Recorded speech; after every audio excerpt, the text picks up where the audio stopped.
Hey everyone, and welcome back to my completionist playthrough of the Baldur's Gate Saga with the SCS mod. Like I said in the previous episode, in this one we're going to resume our adventures. We're going to get right back to some action, but we just have a few things to finish up on. In the last episode we didn't do, of course, one of the main things. We buffed up Imoen's intelligence, and that is to do a scramming session. She's going to now have Remove Magic and Spell Thrust. Two very good spells. Fireball, Knock, she also doesn't have. Those are not that important. But basically what matters really is this Spell Thrust. As this basically removes all of the minor spell protections. Like basically what it says here, all the spell protections of 5th level and lower. So for example, with this spell, we are going to be able to finally dispel Minor Globe of Invulnerability, for example, that makes, the mage pretty much completely immune to our whole spell arsenal, or almost all of it. So, of course, we're going to learn all of these spells. Remove Magic is basically a dispel magic. It works exactly the same, but it only affects opponents. It doesn't affect our own guys, which can be a good or a bad thing, depending on situation.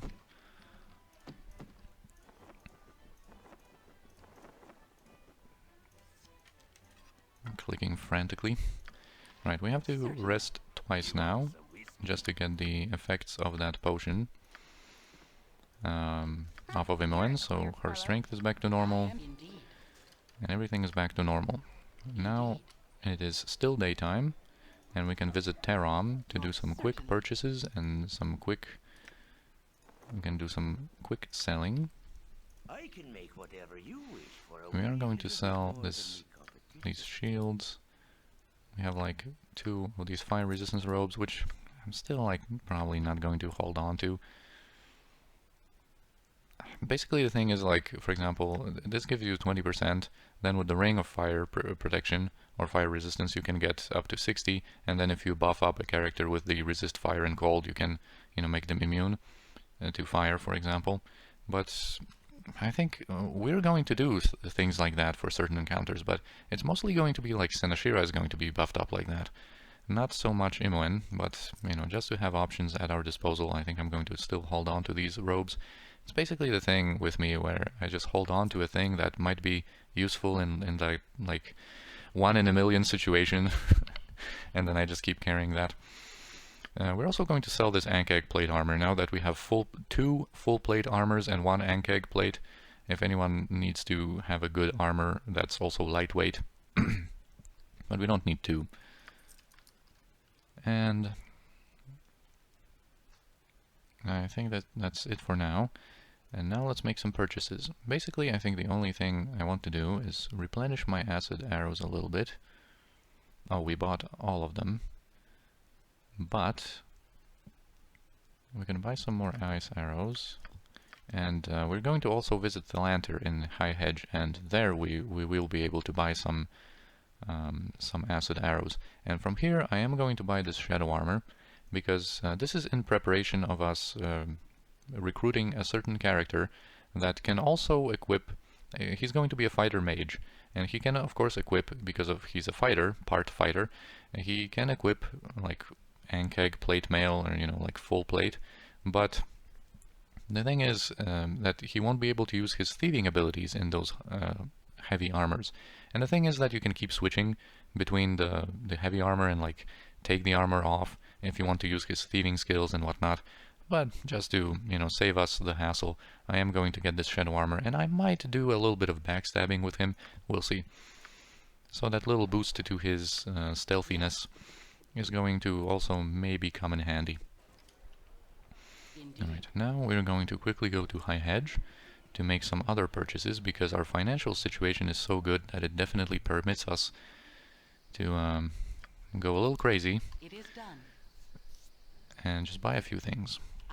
Also, I keep forgetting in between episodes to remove this blur effect from Jaheira's Claw of Casgroth, because it kind of looks kind of cool, that effect, but to have it permanently on, it gets kind of tiresome, it gets kind of old.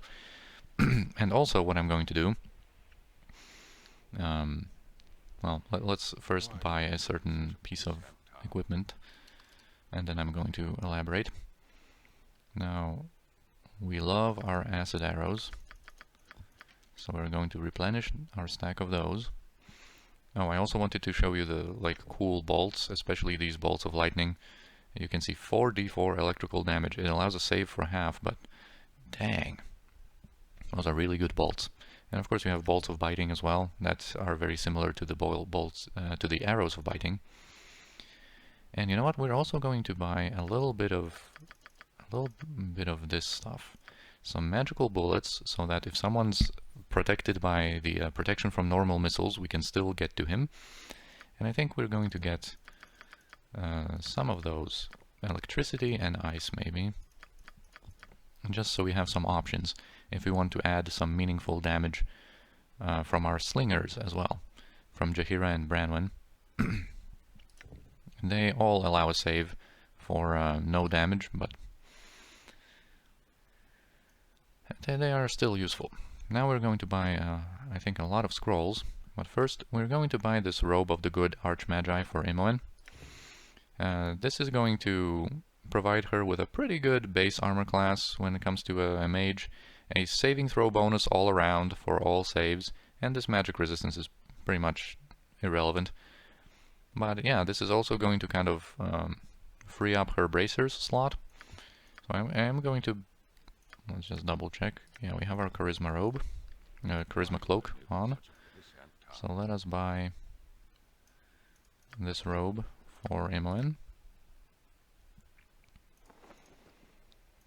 Alright. Now we can take these off, and we can give her the bracers of archery, so her Thaco is better with missile weapons. Normally, you know, if she was only a mage, she wouldn't be able to use those, but thieves can use those, and that means that that's available for her as well. So her Thaco isn't too impressive, but, you know, she might do a little bit of damage here and there, especially if we equip her with some special arrows. Alright, now, what we need to do is look at the consumables. I think we're good on the potions of mirror eyes. These potions of magic blocking, they might be a little bit too expensive for right now. I am going to buy some more of these. I am going to get those in preparation for some magic fights. And now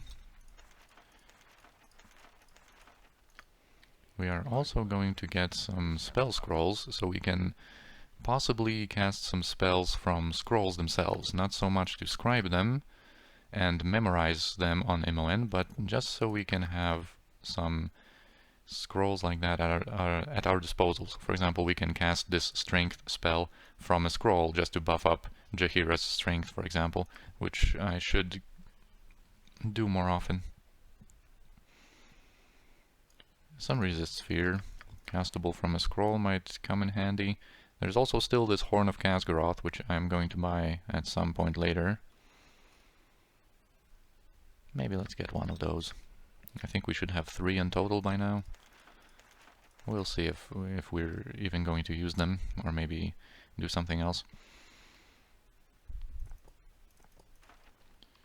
Alright.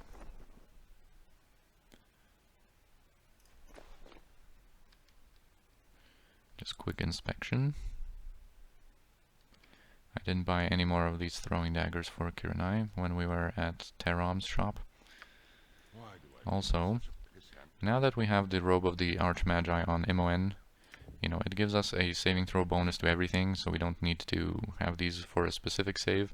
And it also, you know, that armor class bonus, it provides us with a better armor class. So I'm going to sell all 3 of those and these bracers. Alright. Also, what I wanted to say about the looks. Oh, let's just also change her colors to her standard, like classic Baldur's Gate 1 colors, because the enhanced edition changed a lot of the starting colors for a lot of NPCs, and I don't really like that. Anyway, what I also wanted to say is that now that she has that Robe of the Good Archmagi, it's such a cool looking robe. It's like a hooded robe with a cloak and whatnot. It looks super cool. But since she is using that thief model, or avatar I think is the more professional term, she cannot display, obviously, that robe. And I think what I'm going to do in between episodes is I'm going to change her avatar to that of a mage, because this is handled differently in different Infinity Engine games. In Baldur's Gate games, basically, if you are a multi-class or a dual class, you are always going to have the avatar that's able to display the heaviest armor that that character could wear. So for example, if you're anything with fighter, you are always going to have the fighter avatar, because fighter can display, you know, plate armor and whatnot. If you are a thief mage, for example, you are going to be a thief because the thief model can display leather armor and whatnot. But for example, in Icewind Dale 2, I think you only always get the avatar of a class that you have the highest level in, which also makes sense. And this is what I usually do, and what I'm going to do in Baldur's Gate 2 with Senashira and Kiranai once they dual class. I usually set up the avatar to that class in which you know, they keep advancing in, and it just makes more sense that way. So for Imoen, she keeps advancing in mage. She has basically become a mage now, and she already outlevel her thief levels with her mage levels, so I think it makes more sense to display her as a mage. I like her thief look, but because now we have that robe of the Archmagi, I think I'm just going to, in between episodes, change her model to that of a mage. Now let's make a quick stop at the Friendly Armin before going into Cloakwood, because there is a conversation with Elminster here. So as usual, he's not going to tell us anything that we haven't learned about already. But it's still a pretty cool thing, because he has a pretty cool line here. Good luck on thy travels, young one. Be wary as well, for thou art making powerful enemies, both here and within thyself. So that's a pretty ominous sounding line.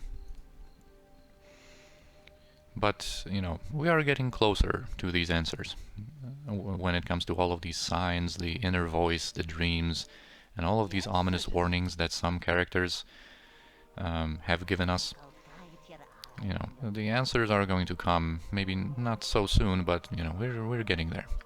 I'm going to buy these potions of mind focusing here, because we can either buff up our dexterity with those to get like a bigger armor class bonus for some fights if we want, for Senashira for example, but we can also use them to buff up our intelligence, and we've ran out of all of our potions of genius and that red potion for Imoen, so if we want to do the next scribing session, we're probably going to have to use those, although I hate using those for a scribing session. But we'll see. Maybe I'm only going to do a scribing session once we have Baldur's Gate City unlocked, and in Baldur's Gate City there's another awesome shop that we're going to have access to, from which we're going to have the ability to buy a lot of potions of genius. But these potions of mind focusing are just really good anyway. Alright, let's just rest once here. And now let us proceed into Cloakwood. Let us start our Cloakwood adventure. Alright, first off here, we're going to go south. Basically, do you remember that dwarf Gurke, or Gurke, however his name is supposed to be pronounced, from Baragost? The one that was mad because everyone was making fun of him because his cloak was stolen by a bunch of Tasloi. Now, here are the Tasloi. Finally, after all this time, we got access to Cloakwood, and this group of Tasloi, one of them is going to have that cloak. As you can see, unbuffed Senashira with her standard armor class can still get hurt even by some really basic weaklings like the Tasloi.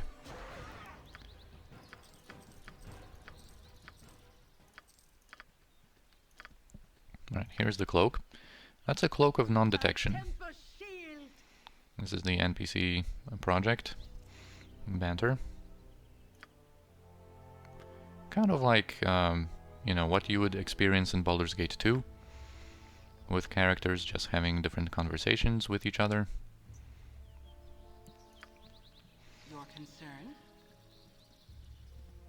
Right, so we're done here. Now we're going to go directly, we're going to avoid this central area, And we're going to go kind of into a central northern area, where there's a character that we're going to recruit. And finally, after all this time, we're going to thank Kivin for his services. Anyway, I was also...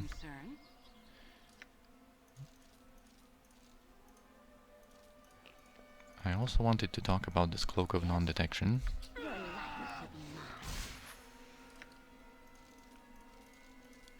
Maybe it's pretty easy to identify just by lore, but apparently not yet.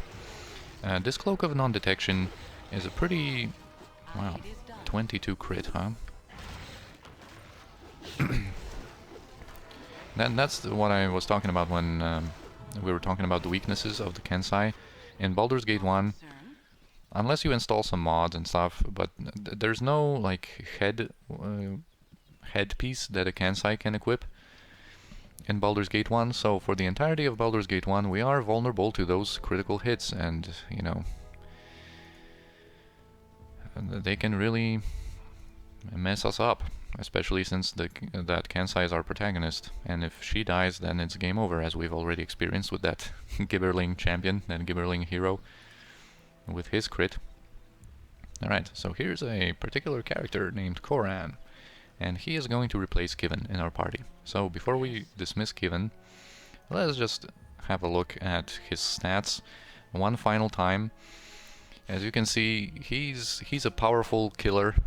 He got almost 200 kills the time that he spent with us. General percentage of total kills is 23, but as you can see, in this chapter, he was doing really well. His most powerful foe vanquished. That depends on the experience, how much experience they give. So, Vampiric Wolf, he was able to slay. And yeah, now it's time to say goodbye. I really like Kivin.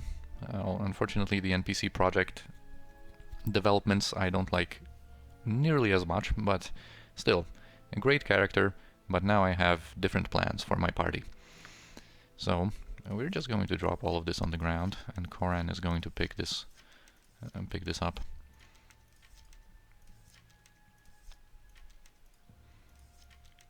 Coran is a very similar character to Kivin.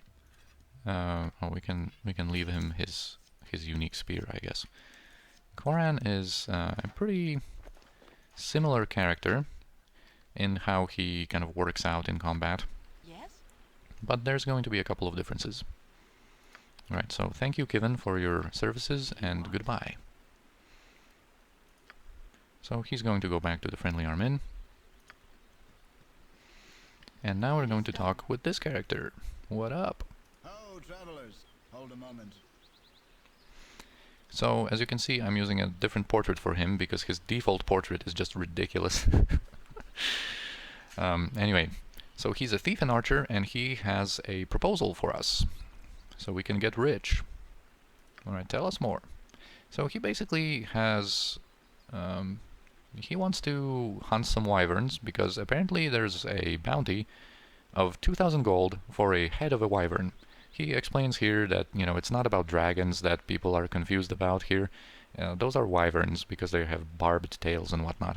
So we can say yay or nay, and we're going to respond with a resounding yay. So that's his timed quest. You have like 16 days, I think, to hunt that wyvern. And Yep. Anyway, as you can see, he's a multi-class fighter thief. He's an elf with an illegal 20 to dexterity, which, you know, people sometimes get excited about his 20 to dexterity, but doesn't, mechanically, it's no different from a 19 that any elf can get. So it's only if you decide to give him the Tome of Dexterity, his dexterity would then be increased to 21, and that would give him an additional THAC0 bonus to his range damage. But with a 20 dexterity, it's not different from 19 when it comes to his ranged THAC0. Anyway, because he's a fighter thief, I wanted him instead of Kivin, because, you know, with Imoen being dual-classed to a mage, her... where is it? Find trap skill is only 35. And soon enough, if we want to do some of these dungeons, and some catacombs later on. If you want to disarm and find these traps, you need way more than that. So I wanted to have him in this playthrough because he's an excellent archer, and he will be able to provide us with the thieving skills we also want to have at our disposal. So yeah, let's level him up, because we have that component, the TOB style NPCs, so we can level him up personally. And I really wanted that component mainly for him, because when you allow, well, basically the higher level versions of thieves usually have the thieving skills distributed in a way that you might not want them to have. Right, so we have 50 points to distribute here. I'm going to go all out and find traps. In general, you know, he leveled in both fighter and thief, so he got some THAC0 reductions, his backstab multiplier increased, you know, he got some more hit points and saving throws. Alright, so now he's going to be a level 5 fighter and level 5 thief, with not too far away from another thief level. Now, also another difference from Kivin compared to him is, of course, that, you know, he has all of these thieving skills. He can backstab, which we might make use of. But also his strength is only 14, so he would not be able to use a composite longbow, and he's not going to be as good in melee generally when something gets close. And he has 2 points in longsword, so he's probably going to get Varskona for some backstabs, I guess. And of course, he also illegally has 3 points in longbow, which really makes him, you know, together with his high dexterity, his fighter levels in general, and that third proficiency in longbow makes him just like illegally good as an archer. He's excellent. Alright, so now it's time to equip him. And for that, he's going to pick up all this stuff from the ground that Kivin had.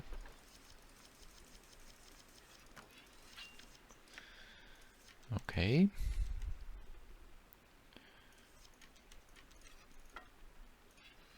Well, this halberd is going to go for some sellage.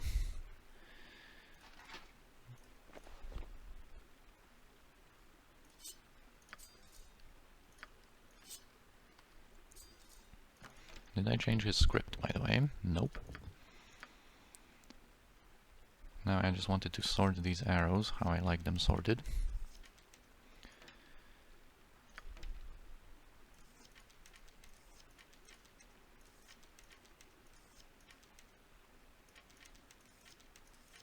Alright, so now we are done, and we are also going to equip him with that shadow armor now. Alright. So his damage, look at that, 8 to 13 with just normal arrows. That's because of that third proficiency point and the legacy of the masters. So he gets some pretty good damage bonuses from that. Might give him some healing potions as well. And now we are ready. Now that we have him, we can finish up this area by doing this central part of it. Oh, huge spiders spawned. And Coran already, although that was a crit, but, you know, is already proving his worth. Also, a good thing about him is that he's going at level 7 fighter, he's going to get an additional half of an attack. This is something that I haven't talked about yet, but we are going to once we get at level 7 in our Kansai ladies. Because that's also going to be a big level up. Anyway, here's a certain situation with Aldeth, Session Star, and his two buddies. Your concern, it is done. So let's talk with Aldeth. You there! Identify yourselves! So he's all about manners, and, you know, he apologizes for his rudeness, wanting us to identify ourselves. Basically, he has a problem with the local druids. He and his buddies came here to, like, hunt some game, and apparently some druids are giving them a hard time. Alright, so perhaps you kind folks would help a fellow in trouble? Well, okay. Let's help you. Yeah, my friends and I come here every year to do some sport hunting. This year, however, a group of woodland savages threatened us with bodily harm if we did not stop our hunting trip. Being civilized men, we realized that it's well within our rights to hunt where we damn well please. So you can see that he's not exactly a good character. But here's the situation now, with the druids approaching. I have no quarrel with those who respect my forest. So here's Seniad, the leader of the local druids, and this is basically a situation that I wanted to talk a little bit more about, because the NPC project, if you have Jaheira in your party, and that's one of the reasons I wanted to have Jaheira also, this provides you with a completely different resolution to this conflict, which is just great, because normally what you would have to do here, yeah, so the conversation progresses, and as you can see, you have two options. You either side with the druids in this like jokey manner that you talk about their bomb and stuff. So you either aid the druids and kill Aldeth and his buddies, or you try to kind of seek a peaceful resolution, which then enrages Seniad, and you have to kill the druids, and you help Aldeth that way. So I guess it, provides some replayability here where you can have different outcomes, especially since they carry some long-term consequences, whether you help Aldeth or you kill him. Later on, when you unlock Baldur's Gate City, if you help him, there's an additional quest where you can enter the Merchants League, and there's a whole kind of a quest where you can help him again. And if you kill him, his brother actually is going to attack you in Baldur's Gate City, and the brother is notable because he has a unique crossbow of accuracy that only he has. Anyway, if you have Jaheira but basically what I wanted to talk about is that this kind of option, this conflict, is kind of a little bit unsatisfactory, that you can't really seek like a peaceful solution here. You have to just help one or the others. But the NPC project really had a cool idea and took this cool opportunity to have a different type of thing happen here if you have Jaheira. So let's try to be peaceful here. Like, come now, why don't we come to a peaceful solution? Yeah, and this is what he would normally say. You have made your choice, fools. Now you will suffer together with your hunter friends. But if you have Jaheira with the NPC project, he says, wait, Seniad, do you not recognize me? It is I, Jaheira. This is kind of like her Baldur's Gate 2 line from one conversation. It is I, Jaheira. Anyway. Jaheira, it is indeed you, young one. It has been a long time since we last met, but your willingness to protect this filthy hunter saddens the occasion of our meeting. So yeah, she does disagree with, such an offense being punishable by death. Yeah, so it seems like Jaheira is a little bit more open-minded when it comes to dealing with civilization, the conflict between nature and civilization, I guess. So yeah, so if you have Jaheira, he will offer you like a different quest. That's a completely different quest. This is kind of like Jaheira's personal quest, I guess, from the NPC project, where it will involve the sect of Shadow Druids later on. There's going to be a kind of additional bonus content.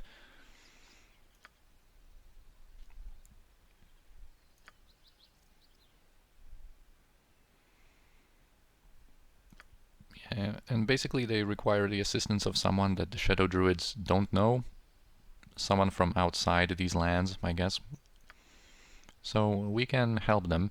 Basically, one of the Druids got captured and is about to get like sacrificed in a shadow ritual. The Shadow Clave. Yeah, which apparently draws near. It's soon to happen, and we want to rescue, I think, Maretha. And there's also going to be another druid involved in that whole thing, as you will see later on. Oh yeah, we can ask him, what is this Shadow Clave?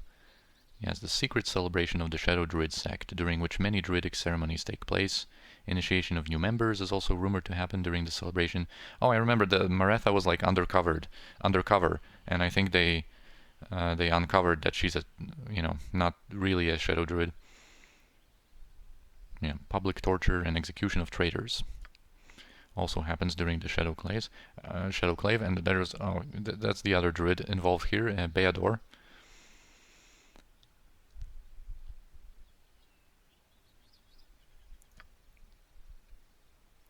And apparently Jaheira has a little bit of a history involving Baldur. An old friend, huh? Alright, let us help your fellow buddies. Your druid buddies. You have made a wise decision. Yeah, and then Aldeth leaves, and the game assumes that we kind of helped him, so we are going to get his quest in Baldur's Gate City. Yeah, he says that if you ever travel to Baldur's Gate, come to the Merchants League, and I will aid you in any way I can. Take now this small token of my appreciation. And he gives us a pretty noteworthy bastard sword. Oh, that's later. You can get this bastard sword here if you help the druids and kill them. Or I think you, at least in the classic Baldur's Gate, you were able to pickpocket that bastard sword off of him, I think. Alright, let's just quickly check out that Hunter's Lodge, that building. Because I think we will be able to loot something here.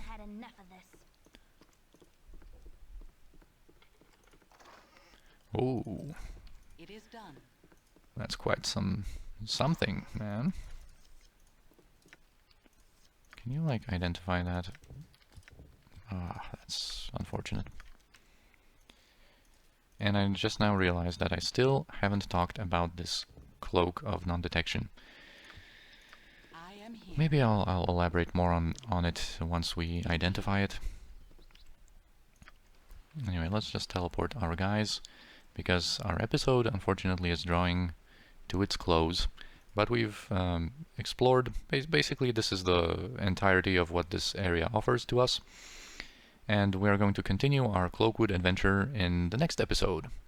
So I'll see you then, and thank you for watching.